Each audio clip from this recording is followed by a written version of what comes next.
What happens to property prices is seen as critical to the UK economy as a whole. Consider how significant property values are to the UK economy and how the government should respond if they drop dramatically. House prices have risen considerably between 1996 and 2005, and the strength of the residential property market is viewed as a critical component in the UK economy. Some observers claim that the rise in prices was a rational reaction to strong employment, economic stability, and low interest rates, while others claim that it was the product of a bubble in the housing market rather than strictly economic causes. In 2005, price increases paused, leading some analysts to forecast a significant drop in prices. These fears were unjustified, as recent growth has led most analysts to forecast modest price increases in the medium term.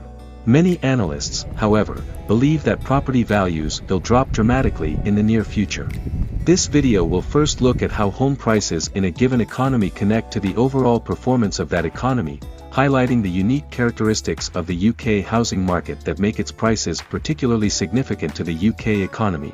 It will then assess which of the government's policies would be the most appropriate in the event of a severe drop in housing prices. Finally, it will evaluate potential longer-term strategies that could minimize home price volatility and the impact of house prices on the overall economy of the United Kingdom.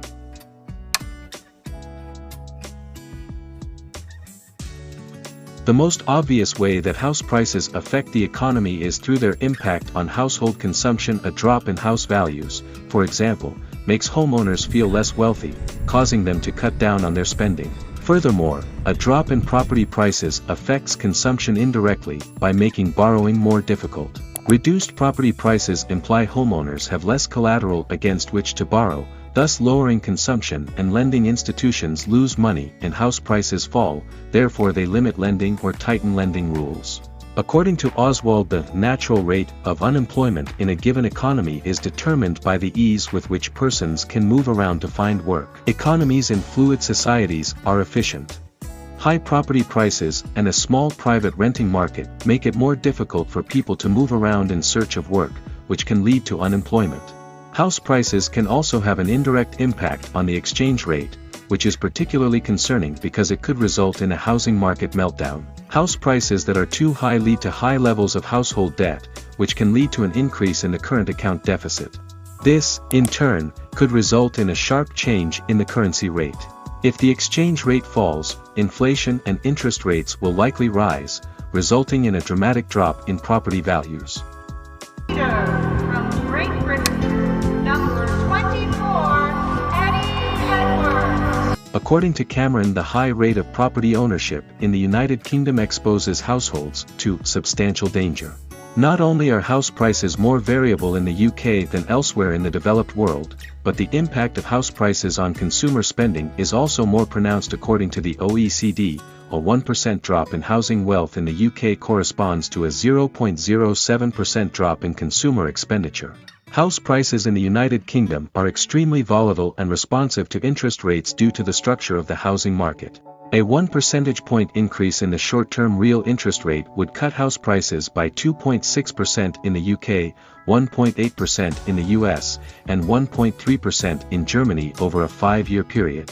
Not only is the UK housing market defined by a high rate of home ownership and typically high loan-to-value mortgage ratios, but it is also characterized by a lack of housing supply.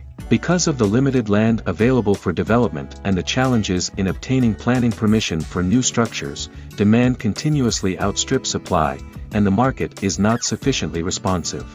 Due to a lack of supply, housing is becoming increasingly pricey, thwarting the dreams of many individuals and families to acquire a home.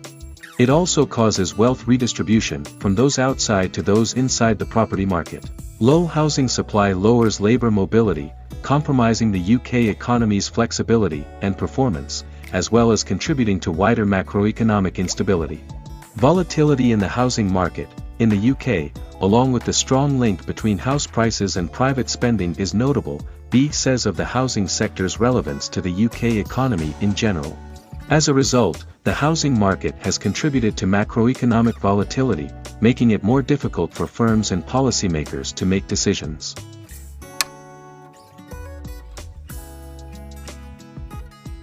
The major tool at the disposal of the government or central bank to respond to a dramatic drop in housing prices is monetary policy. If house prices fall sharply, consumption is likely to fall and there is a risk of a recession. To avoid this, the Bank of England's Monetary Policy Committee should respond to any such drop by lowering interest rates, even if this is incompatible with attaining their inflation target. This should aid in the recovery of property prices, thereby increasing wealth and stimulating consumption. It will also make credit more accessible, so encouraging consumption.